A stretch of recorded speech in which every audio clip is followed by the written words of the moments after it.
El punto clave que creo que marca un momento decisivo es que Estados Unidos dio a Israel la misma estructura. Y si volvemos a Ben Gurión, cuando escribió sobre las defensas adecuadas para Israel, fue muy claro al respecto. Dijo, somos un país pequeño, en una zona geográfica pequeña, con poca población y recursos limitados. No podemos permitirnos un gran ejército permanente. A Estados Unidos le hizo falta Vietnam para llegar a la misma conclusión sobre lo difícil que es mantener ejércitos permanentes. Así que necesitamos un ejército pequeño, profesional y depender mucho, sobre todo de los reservistas, para disponer de nuestras armas cuando las necesitemos. Pero también dijo, y esto nos lleva a algo más, en ese punto era muy de la escuela de Clausewitz, que nuestro ejército no trata, por así decirlo, de la guerra en sí.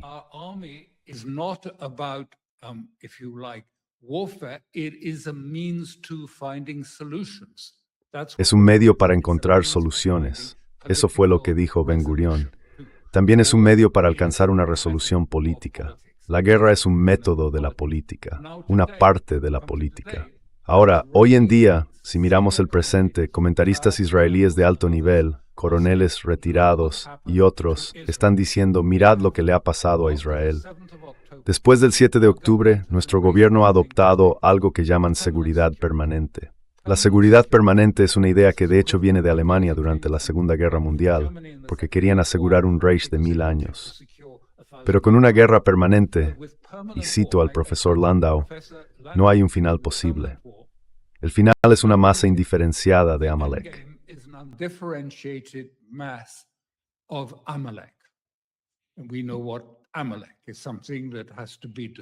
Sabemos lo que es Amalek, algo que debe ser destruido. Eso fue lo que ordenó Yahvé. Y esa idea se ha mezclado con la sensación de que lo que ocurrió el 7 de octubre fue una forma de holocausto. Lo han dicho con total claridad. Y ese holocausto del 7 de octubre se traduce en la idea de que habrá, como ha señalado el profesor Bartov, otra persona, no algo que ocurrió en el pasado, sino algo que siempre está a nuestras puertas. Habrá otro holocausto si no respondemos a cada amenaza con toda la fuerza y la destruimos desde la raíz. Después del 7 de octubre, esas dos cosas se unieron.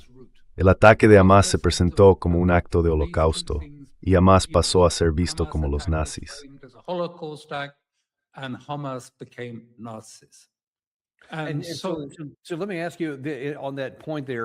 Déjame preguntarte algo sobre ese punto. Acabo de mostrarte que el presidente Trump y muchos de sus aliados están insinuando que, vamos a volver a la guerra, lo que parecería respaldar esa teoría de la guerra perpetua. Este fin de semana, en el programa 60 Minutos, anoche aquí en Estados Unidos, en CBS News, le preguntaron a Benjamin Netanyahu, casi de forma directa, si íbamos a volver a la guerra. No respondió la pregunta de manera clara, pero cuando se habló del material nuclear iraní, dijo que sí, que Trump le había dicho que iba a entrar y conseguirlo. Y no se apartó de esa idea. Eso solo puede significar una reanudación de la guerra. Pero además, ayer en las noticias apareció algo más, con el analista israelí Danny Citrinowitz. Sí, Citrinowitz, siempre me trabo con ese apellido. Él parecía pensar que hay otro problema.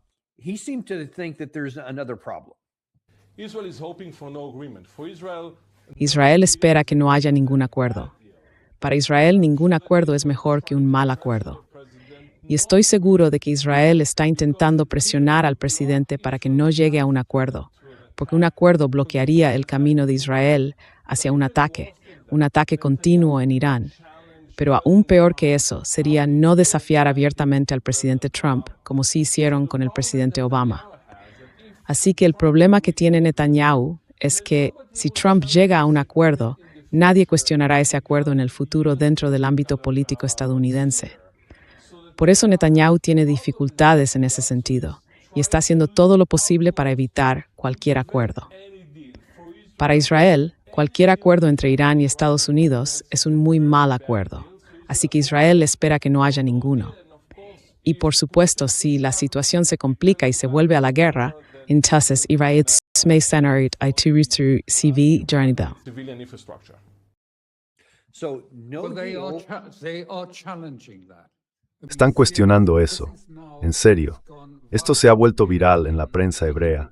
Esos antiguos generales, antiguos coroneles y otros han dicho, escuchad, no tenemos las tropas para esto. Para librar esta guerra en varios frentes, esta guerra permanente, esta guerra de seguridad, como la llaman, necesitaríamos 6 o 7 ejércitos israelíes duplicados. No tenemos tantos, no los tenemos. El jefe del Estado Mayor fue al gabinete el otro día y dijo, quiero encender 4, en realidad 10 luces rojas. Dijo, las fuerzas de defensa de Israel se están desmoronando, se están hundiendo, no podemos con esto. Ahora, hay otra parte de todo esto que es fundamental entender. Esto ha sido una alianza y de eso es precisamente de lo que se están quejando.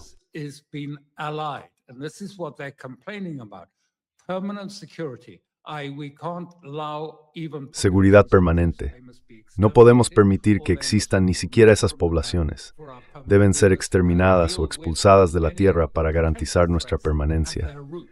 Tenemos que afrontar cualquier amenaza potencial desde la raíz. Ese es el punto. Por eso vino de otra zona. Pero esta es su idea, y está unida a la idea mesiánica de redención de la derecha en Israel. Dicen que eso va a llevar a la destrucción de Israel.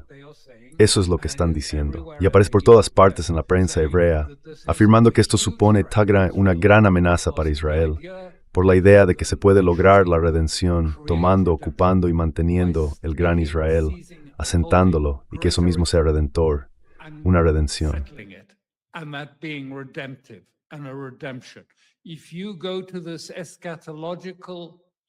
Si mezclas ese elemento escatológico con la doctrina militar de seguridad permanente, entonces estamos perdidos. La única manera de salvar a Israel es volver a Ben Gurión. Así que, repitiendo lo que dijo Ben Gurión, tenemos que mantenernos dentro de nuestras fronteras. Tenemos que estar dentro de nuestras fronteras y usar la fuerza, si estamos obligados a hacerlo, como un medio para establecer relaciones políticas con otros en la región. Esto va totalmente en contra de Netanyahu, de lo que dijo en ese video, y también de lo que cree Trump. Ellos dicen que Israel no puede hacerlo. Bueno, puedes imaginarlo. Lo que estoy diciendo es que Estados Unidos ha perdido la guerra en Irán. Es un asunto enorme desde el punto de vista geopolítico.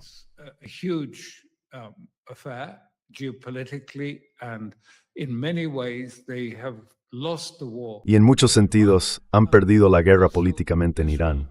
Pero también Israel está perdiendo la guerra por el gran Israel. La ha perdido y lo sabe. Y la mayoría de los militares dicen que simplemente no es posible hacerlo. Tenemos que volver a lo que dijo Ben Gurión. Tenemos que replegarnos dentro de nuestras fronteras. En otras palabras, tenemos que mantener relaciones con otros estados, aunque usemos cierta fuerza para defendernos.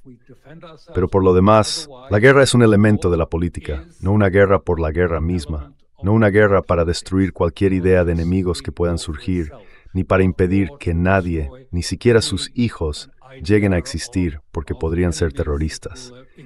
Eso no va a funcionar y acabaríamos destruyéndonos a nosotros mismos. Y Alastair, ¿puedo hacerte una pregunta?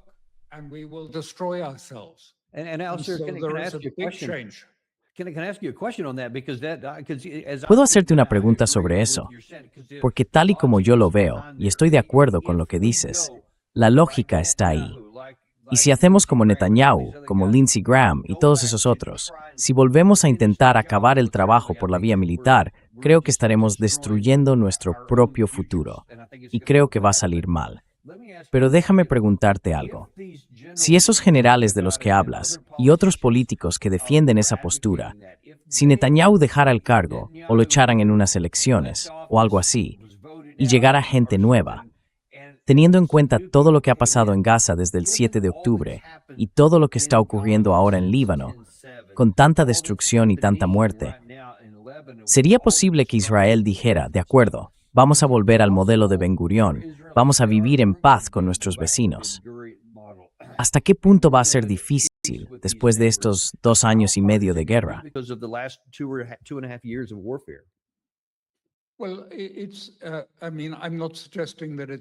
Bueno, a ver, no estoy diciendo que sea algo bueno, ni que vaya a ser fácil o que vaya a ocurrir, pero este es un debate muy serio que está teniendo lugar y refleja una división. Porque por un lado están los sectores más laicos y askenazíes, que veían la redención en términos seculares. Son religiosos, sí, pero del tipo que la entendía de una forma más global, como algo que traería seguridad y prosperidad. Y Ben-Gurión decía, si queremos tener éxito como Estado, necesitamos una buena economía, un sistema que funcione y una comunidad que funcione bien.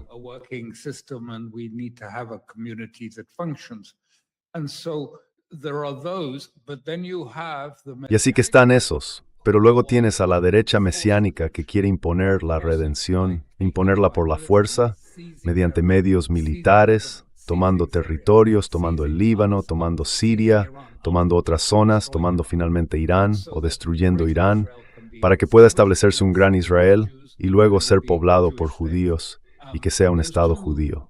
Y esos dos grupos hasta cierto punto están enfrentados entre sí. Pero los askenazíes siempre han controlado el ejército y la mayoría de los cargos políticos hasta el último gobierno cuando entraron los mizrajíes.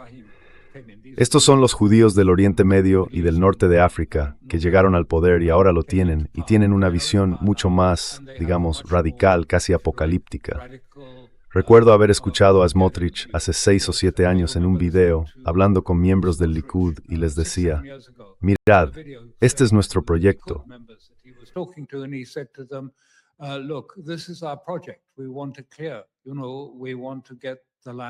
Queremos dejarlo claro. Verás, queremos recuperar la tierra de Israel, es decir, el gran Israel. Y queremos hacerlo, pero tengo que decirte algo, y esto es importante. Solo tendremos éxito al final si hay una gran guerra. Así que lo que quieren, la derecha más dura, es el Armagedón. Eso es lo que buscan. Quieren una gran guerra.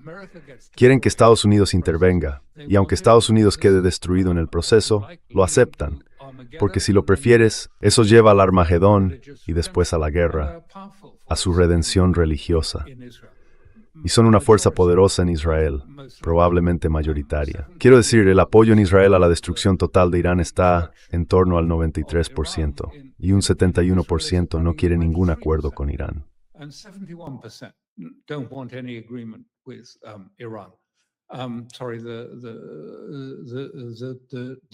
Lo siento, pero el 93% de los judíos israelíes quiere la guerra con Irán, quiere destruir Irán, no llegar a un acuerdo con Irán.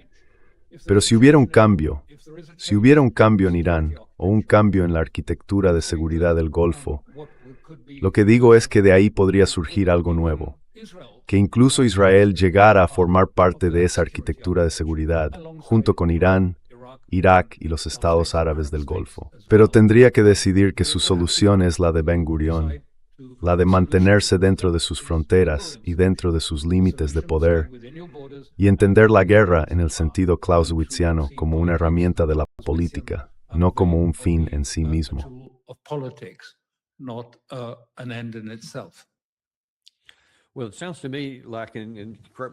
Bueno, me da la impresión, y corrígeme si estoy interpretando mal, de que hay una enorme resistencia dentro de Israel, no solo entre sus líderes, sino también entre los principales asesores de Trump, a volver a una guerra.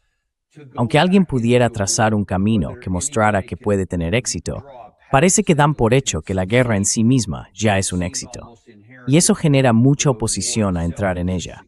Pero si lo hacen, es casi, bueno, nunca se puede garantizar nada, pero es casi seguro que acabaría siendo una derrota real tanto para Estados Unidos como para Israel. ¿Te parece una afirmación justa?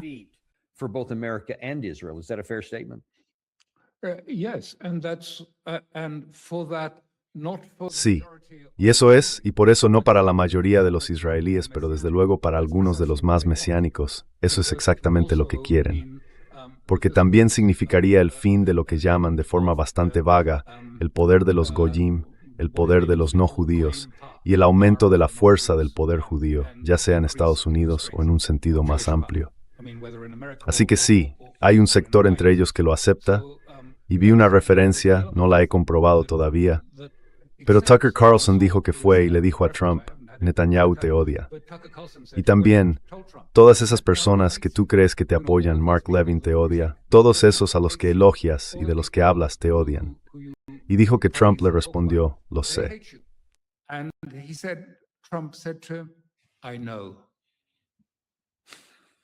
Bueno, eso no ayuda. A ver, escucha. Es un elemento, es algo sobre lo que creo que hay que reflexionar. ¿Qué significa eso? Y bueno, ¿qué significa eso en relación con esta guerra, con lo que está en juego y con por qué su final puede cambiar tanto las cosas a nivel geopolítico? No se trata solo de hacer otro acuerdo como el JCPOA con Irán. Las consecuencias, las implicaciones son muchísimo más amplias.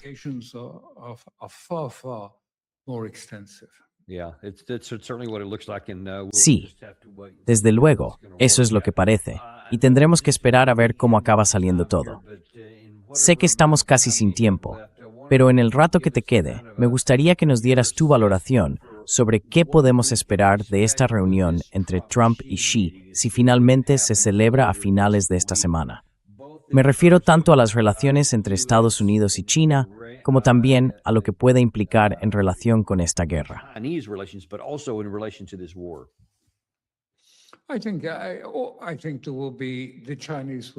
Creo que los chinos montarán un espectáculo impresionante con desfiles de tropas y alfombras rojas por todas partes, y le darán a Trump algo que pueda decir, algo como mirad, me trataron de maravilla, fui su amigo, fue fantástico, pero en el fondo, el contenido será nulo.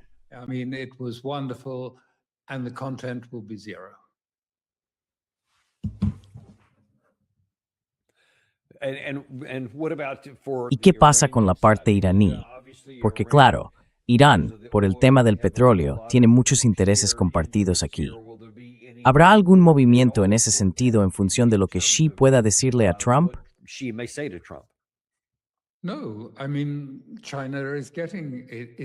No quiero decir, China está recibiendo su petróleo casi sin problema. Quiero decir, los petroleros han estado pasando. No le falta suministro. Está recibiendo petróleo casi con normalidad. Los iraníes han estado facilitando ese paso. No creo que a los chinos les preocupe especialmente. A los chinos les preocupa mucho apoyar a Irán. Y de hecho, dicen, en lenguaje formal, que la guerra de Trump contra Irán es ilegal, ilegítima e inmoral. Así que no creo se vayan a apresurarse a decir, sí, Irán debería rendirse y aceptar vuestras exigencias. No lo creo. Creo que harán justo lo contrario.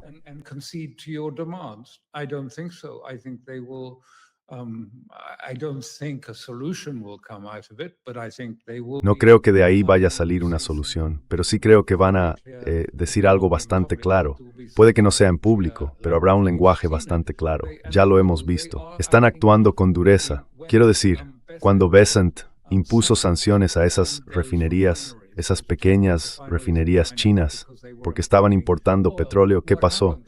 Activaron una ley del 2001 que hacía ilegal que los chinos cooperaran con las sanciones estadounidenses. Y, por cierto, han hecho lo mismo con Panamá. Así que ya sabes, si Trump empieza con esa guerra de amenazas y declaraciones, los chinos podrían simplemente darle la vuelta y decirle, mira, sí, tienes muchos intereses empresariales en China, y lo entendemos. Pero a partir de ahora, tendrán que hacer todos sus negocios a través de bancos chinos. Fin de la discusión, diría yo. End of discussion, I think. Y tienen el poder para que eso ocurra, creo yo. Poder económico y de otro tipo, influencia. Bueno, oye, te agradezco mucho que hayas venido hoy. Ha sido realmente fantástico, sobre todo toda esta última parte sobre lo que está pasando con la lucha interna en Israel. Ha sido de verdad muy esclarecedora y te lo agradezco mucho. Una última pregunta, muy breve. ¿Qué probabilidades ves de que volvamos al conflicto en lugar de que haya alguna forma de simplemente aplazarlo o de llegar a algún tipo de acuerdo negociado?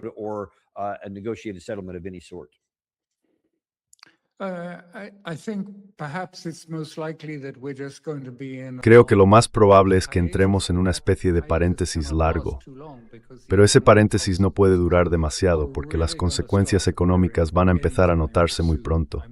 Quiero decir, aquí en Europa no podremos llenar el depósito del coche, no podremos permitirnos volar, va a golpearnos de verdad, y la gente no está preparada para eso ahora mismo. Todavía, ya sabes, no lo ven, y están más pendientes del mundial y de cosas así. they're more interested in the World Cup and things like this. So they're not really, they're not. Así que, en realidad, no lo sienten como algo real, pero lo será. Muy pronto se volverá real, me temo. Y lo digo con tristeza porque no me alegra en absoluto. Hay inocencia en todo este asunto, de verdad. Pero todos vamos a sufrir, como ya he dicho. Los precios van a dispararse. De hecho, ya están subiendo. Y los ingresos reales del 80% de la gente que no forma parte de las élites, que no tiene grandes participaciones en acciones ni otros activos, van a caer. La vida se va a volver muy dura y muchos empleos van a desaparecer.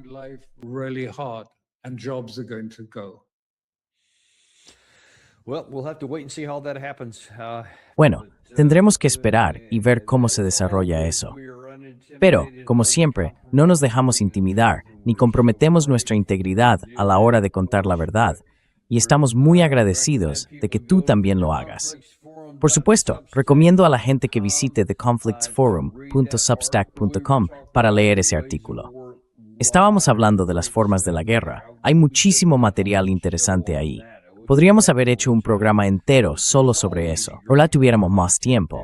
Pero siempre hay contenido nuevo y muy bueno. Así que recomiendo a que entren en The Conflicts Forum en Substack. Muchísimas gracias por compartirnos y también gracias a todos vosotros.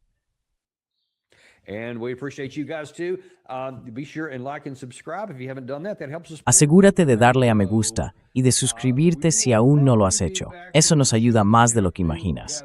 Probablemente volvamos con el programa esta tarde. Tenemos que revisar un par de cosas para ver a qué hora será. Pero mira la programación aquí y en nuestra web y haz clic cuando empiece. Nos vemos entonces en el Daniel Davis Deep Dive. Ya sabes que no tenemos patrocinadores porque no nos gusta bombardearte con anuncios. A mí no me gustan. Así que Mr. Un apoyo. Suscríbete. Z Oster. Alguien no importa. And send this to somebody you care about.